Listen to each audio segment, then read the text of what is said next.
Bonjour,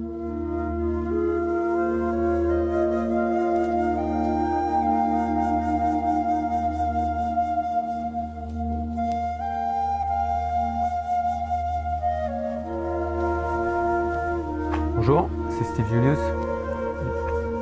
Donc voilà, hier j'ai réussi à trouver finalement mes noix de coco que je cherchais depuis déjà pas mal de temps. Donc j'ai fait une balade par hasard dans le sud de Taïwan, donc vers Kaohsiung. Et puis pour ceux qui connaissent, et donc sur le retour, on est tombé sur un stand de noix de coco, donc avec des centaines de noix de coco qui poussent à Taïwan, dans le sud, qui est un petit peu, je dirais, un petit peu, bon, il y a un climat beaucoup plus chaud que dans le nord, donc enfin, il y a beaucoup d'agriculture, on va dire, et puis de fruits surtout qui poussent, fruits exotiques ou autres, avocats même, qui ont été acclimatés. J'ai vu aussi des champs entiers d'ananas, c'était impressionnant, j'avais jamais vu ça de ma vie. Donc c'est assez spécial quand même, parce que je pensais que c'était un arbre, mais en fait c'est des champs de cactus qui poussent au ras du sol. Et voilà, donc c'est des champs entiers d'ananas, on voit les petits ananas qui sont en train de se développer. Et donc voilà, j'ai vu aussi des arbres, enfin ces genres d'arbustes qui produisent les fruits du dragon. Et donc voilà, donc j'ai vu tout un tas d'arbres que j'avais jamais vus, et puis j'ai surtout trouvé des noix de coco. Donc où celles-ci ont de la chair. Donc j'en ai ouvert une tout à l'heure là, et je me suis donc je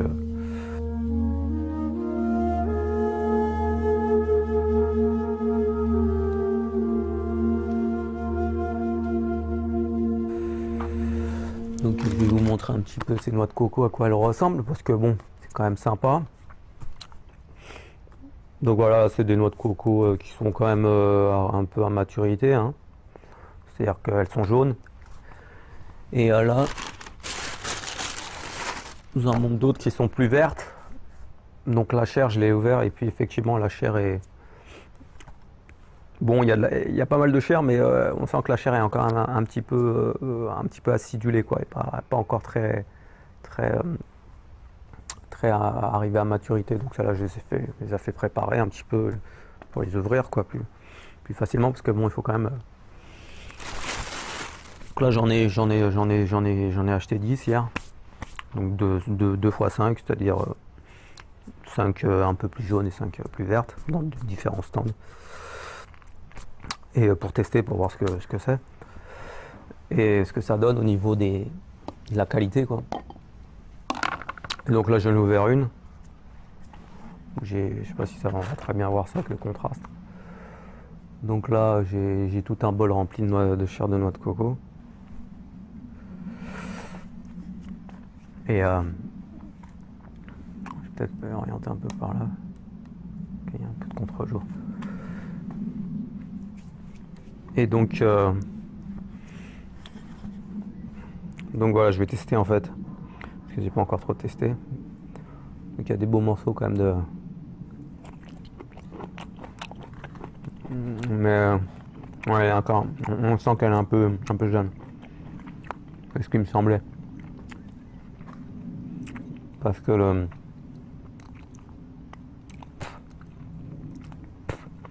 mon avis, les jaunes sont plus... la chair est plus... un peu plus crémeuse. Ça, la chair, on sent elle a un goût encore un peu...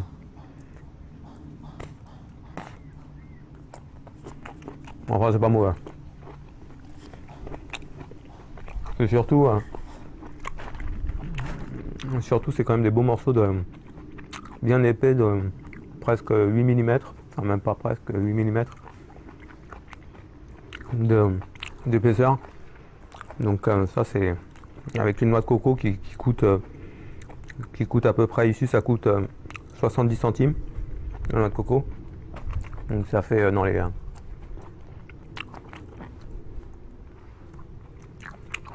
ça c'est un morceau qui est nettement meilleur. Ça fait dans les à peu près 200 $ taïwanais. Ouais, je crois que c'est ça. Donc 70 centimes. Bon, en France, c'est vendu à peu près dans les 2 euros, minimum 2 euros, plus de 2 euros, voire plutôt 2,50 €. Ça dépend des périodes. Entre 2 euros et 2,50 €, 80. Et donc c'est normal parce qu'au fond, c'est le transport surtout, et puis les intermédiaires. Donc bon, c'est vrai que la noix de coco, bon, ça vaut que dalle, hein. C'est gratuit parce qu'ici ça pousse tout seul, hein. Enfin en Thaïlande ou ailleurs, aux Philippines ou en Indonésie ou même à Tahiti ou ailleurs ou à Hawaï, ça pousse tout seul. Il n'y a pas besoin de rien faire, quoi. C'est un arbre, voilà, ça pousse et puis ça tombe et puis voilà, on ramasse. Donc après, pour faire du copra, bah, il faut les ouvrir. Ça, c'est quand même pas mal de boulot. Mais enfin, comme les gens sont dans ces endroits-là, sont payés que dalle, de toutes les manières. Ce que j'avais vu en Polynésie, il y avait un reportage. Et c'est vrai qu'ils sont pas payés grand-chose, hein, pour faire ça toute la journée. Mais bon, chez eux, c'est une culture, donc ils aiment bien faire ça. Ils aiment bien faire ça, c'est un peu, il y a une liaison avec la nature, quoi. Donc c'est pour eux, c'est une plante, enfin c'est un arbre sacré. Et ce que je trouvais assez, je profite pour manger un petit peu en même temps. Ce que je trouve assez dingue, c'est qu'en fait, c'est pour ça que je fais cette vidéo surtout. C'est-à-dire qu'ici en Asie, donc en l'occurrence à Taïwan, ils mangent pas de noix de coco. Enfin, les gens qui en mangent, c'est surtout dans le sud. Les gens plus pauvres, on va dire. Dans le nord, ils en mangent pas tellement. D'ailleurs, ils trouvent ça un peu bizarre que je m'intéresse autant à cet aliment, quoi. Enfin, ce fruit. Ce qui est pour eux un fruit assez bizarre, parce que j'étais surpris parce qu'en fait, la plupart d'entre eux n'en ont même jamais mangé. Alors que c'est comme ici, c'est comme si en France, je veux dire, les gens, un Français n'avait jamais mangé des pommes, quoi. C'est un peu bizarre, quoi. Et donc ils n'en ont jamais mangé, parce qu'au fond, pourquoi? Enfin, surtout dans le nord, hein, parce que dans le sud, comme je vous l'ai dit, c'est toute une autre culture. Et comme les gens sont plus pauvres, c'est plus des agriculteurs. Donc grosso modo, bah, ils prennent ils mangent des choses plus, on va dire, et puis surtout c'est plus local. Donc ils les ont sous la main, et puis voilà, ils sont peut-être plus habitués les ayant sous la main. Alors que dans le nord, bon, c'est pas qu'il y en a pas, il y en a certainement un peu partout, il y a des gens qui doivent en manger, mais enfin, il y a pas mal de gens qui connaissent même pas ce que c'est que la noix de coco, presque. Comme d'ailleurs, ils ne savaient pas ce que c'était de l'avocat, la plupart des gens, mais enfin, l'avocat ça a été introduit, donc ça, à la limite, ça peut se comprendre. Donc on leur a expliqué comment on le mange, sucré, salé, en salade, machin, avec du citron, un peu de sucre de canne brute, c'est très bon. La version un peu sucrée, puis sinon avec de l'huile d'olive, du vinaigre de cidre, un peu d'ail, un peu d'herbe de Provence, un peu de poivre, un peu de ce qu'on veut, de piment. Ça s'accommode à toutes les... Et donc, pour revenir à Coco, donc en fait, ils n'ont jamais mangé, donc même l'eau, pourtant l'eau, il y a plus de gens déjà qui sont accoutumés à boire de l'eau de noix de coco. Donc ceux qui en général prennent de la noix de coco, bah, ils boivent l'eau et puis ils jettent la chair. Ils jettent la noix, quoi.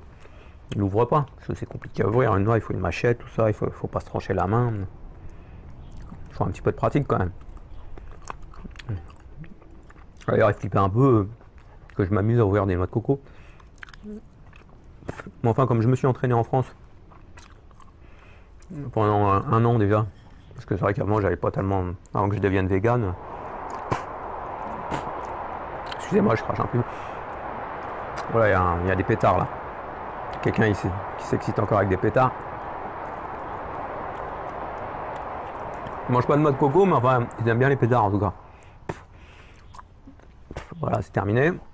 Ça, c'est pour faire fuir les mauvais esprits. Donc, je sais pas, en ce moment, il y a pas mal de... C'est une période où il y a pas mal de mauvais esprits qui se baladent, soi-disant. C'est bien possible d'ailleurs. Donc voilà, ils utilisent des pétards. Mais qu'est-ce que je voulais dire, ouais. Donc oui, ils connaissent l'eau de noix de coco, parce que bon, c'est vrai que l'eau de coco, c'est rafraîchissant.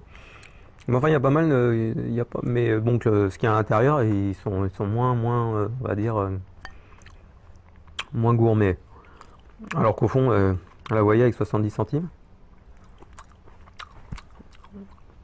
Avec 70 centimes, là, j'ai de quoi manger pendant presque, je vais pas, une journée en tout cas minimum, ça c'est sûr. Je vais pas me gaver non plus de noix de coco. Surtout que bon, elle est pas extrêmement, la chair est pas extrêmement mûre. Quand même c'est un goût un peu de. Mais bon, je suis tellement content d'en avoir trouvé que j'en ai aussi des chips de noix de coco sèche. Et puis de la poudre que je mets dans, enfin des flocons que je mets dans mon petit déjeuner le matin. Donc je mange de la noix de coco en fait constamment quoi. Constamment parce que grosso modo pourquoi? C'est ça qu'ils trouvent bizarre quoi. Pourquoi je mange de la noix de coco? Pour eux la noix de coco c'est un truc pour les pauvres, pour les crèves la faim quoi. C'est les gens qui n'ont rien et après ils ramassent des noix de coco et ils mangent. Ah, les gens ici sont riches hein, la plupart. En tout cas ils veulent démontrer qu'ils sont riches.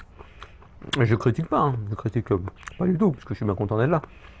Ma femme est taïwanaise et puis je connais Taïwan. Non mais je veux dire, j'analyse juste la façon de réfléchir des gens, quoi. C'est juste d'un point de vue un peu sociologique que je vois ça, quoi. Et, euh, et je trouve ça assez quand même assez dommage quelque part que les gens, au fond, ce qui est gratuit, ce qu'on a sous la main, ce qui ne requiert aucun effort et ce qui au fond est un aliment juste fabuleux, quoi. C'est parce que la noix de coco, je veux dire, ça fait partie donc ce que j'appelle ce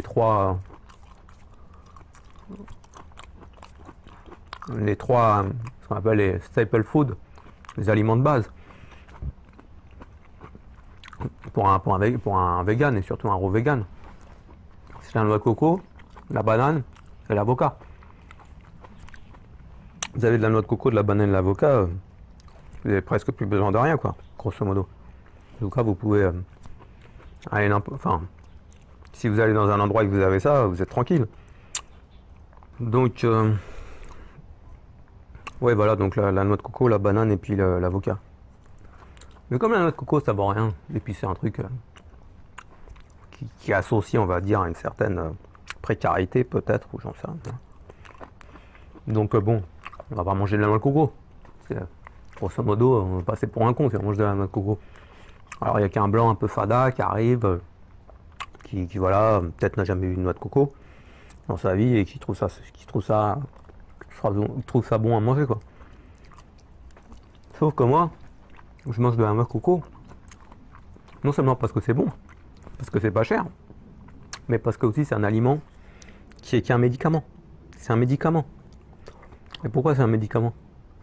Parce que ça détruit tous les candidats, tous les champignons. C'est antifongique, c'est un des plus puissants antifongiques.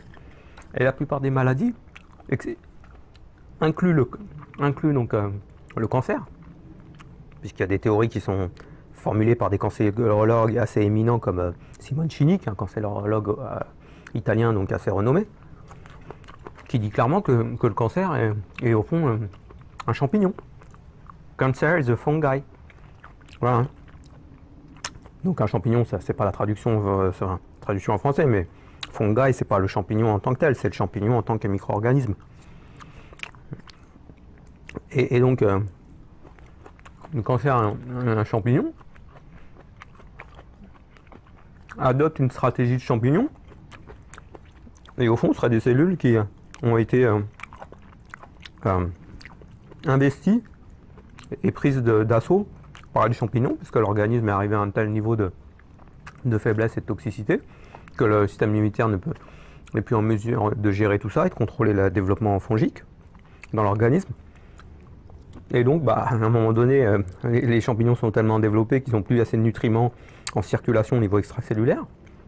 Et puis surtout, ils ont la possibilité d'aller carrément puiser les nutriments, plus de nutriments, en allant en s'introduisant au sein de la cellule. Et en neutralisant les mitochondries, qui elles brûlent le glucose avec l'oxygène. Mais les champignons, évidemment, n'ont pas cette capacité de brûler le glucose. C'est-à-dire, au fond, de processer comment est-ce qu'on dit en français,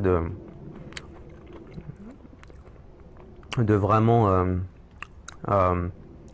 transformer le glucose, enfin le carbone, etc., en glucose qui est décomposé en carbone, et donc un peu comme un hydrocarbure, donc qui fait dans un moteur à explosion.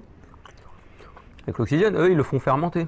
C'est-à-dire que la fermentation est un processus différent, que j'ai plus exactement en tête le schéma, mais grosso modo, ils coupent le glucose en chaîne de carbone et puis ils le font pas brûler, donc ils tirent très peu d'énergie et ils l'utilisent pour se développer, pour recréer de nouvelles cellules, ou voilà, continuer à se développer. Et donc bon, mais encore faut-il le savoir, c'est-à-dire que bon, évidemment, si on n'a pas fait des recherches, si on n'a pas toute une compréhension de la physiologie, de l'interaction enfin toutes les propriétés des aliments, etc., de la façon dont l'organisme, enfin ce qui s'y passe, quoi. Donc bon, bah évidemment, on va pas s'intéresser à ce genre de choses, quoi, puisque c'est un aliment qui au fond, je dirais, est bien trop peu onéreux, et puis bon, galère, et puis enfin assez compliqué en plus de ça, ou à ouvrir, quoi. Et donc voilà, donc je voulais parler un peu de cet aliment de la noix de coco. Je ferai une autre vidéo certainement sur les bananes, parce qu'il y a aussi pas mal de choses à dire sur les bananes.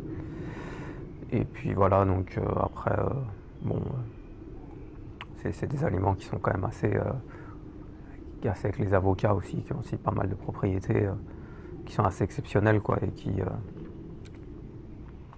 je dirais que ces trois aliments, si vous les introduisez dans votre alimentation et vous en faites une des bases de votre alimentation, je pense que ça vous préserve de pas mal de surprises, quoi, mais puis même en termes de vitalité aussi, puisque c'est des aliments qui sont extrêmement riches, extrêmement denses, que ce soit la banane en glucides,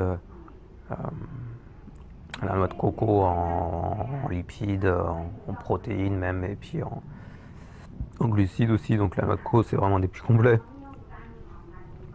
Et puis l'avocat, voilà, en graisse, etc. Donc voilà, donc finalement j'ai réussi à trouver quand même ces fameuses noix de coco. Et bah, je vais les ouvrir petit à petit, toutes les 2 jours. Voilà. Donc à plus.